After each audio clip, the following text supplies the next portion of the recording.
Hi, and welcome back.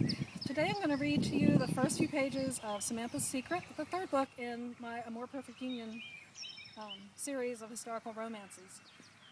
The book hasn't actually come out yet, so I'm reading it from the back of Amy's Choice, the second book in that series. So here we go. Charlestown, South Carolina, 1782. As night fell upon Samantha McAllister's herb garden, she cringed as barks of laughter interspersed the hum of her party guests' conversation, increasing in volume along with the flow of wine. The harvest celebration seemed at odds with the tension permeating the town. Standing on the steps of the whitewashed gazebo, draped in dormant climbing rose vines, she hesitated to follow two of her closest friends, Amy Abernathy and Benjamin Hanson, as they strolled away from her, arm in arm, down the crushed seashell and pea gravel path toward the tables laden with a variety of foods. So much had happened over the past year, month, even day. She couldn't imagine what more awaited in the near future as the fight for America's independence ended in victory. The gazebo nestled at the back of the garden, the site of numerous tea parties with her dear friends, Amy and Emily. Benjamin escorted Amy down the path, newly engaged to each other as a mere minutes ago, his hand possessing hers where it lay on his crooked arm. His skirmish with renegade loyalists earlier in the morning resulted in his right arm in a sling from a gunshot wound to his shoulder. His slightly bowed carriage revealing pain plagued him. She'd mix up some pain relief simples for him to take home after the feast, and definitely keep a close watch on his condition. Her reputation as a healer was at stake, especially now that young Dr. Cunningham had arrived in town. They're so perfect for each other. Emily Sullivan smoothed a wrinkle from one elbow-length white glove. Who could have guessed she and I would be betrothed so soon after our clandestine tea and joint vow? Who indeed? Samantha tossed her head, her ebony locks settling between her shoulders. So much had changed in such a short period of time. Last month, the three friends had made a vow to remain unmarried.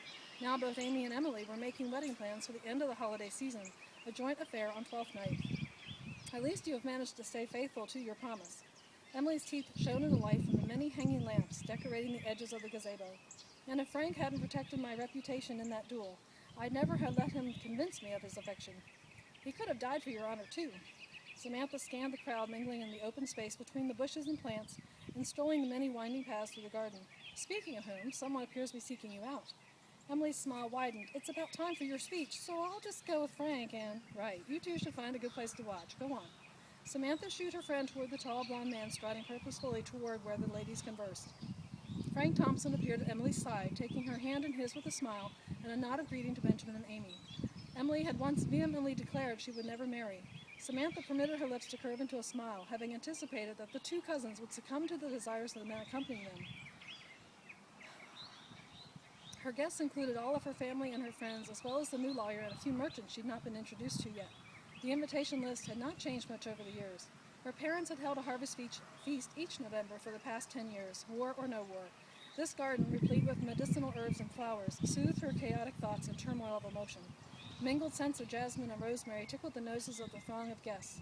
Her father had bowed to her midwife mother's demands to forego the typical small decorative garden most people in town had added to surround their two-story piazzas.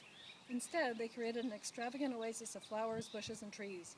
She pulled her silver shawl around her shoulders, her midnight blue skirt swishing against the wooden floor of the gazebo, and she pivoted to peruse the happy group milling amongst the plants she could identify by name and medicinal purpose.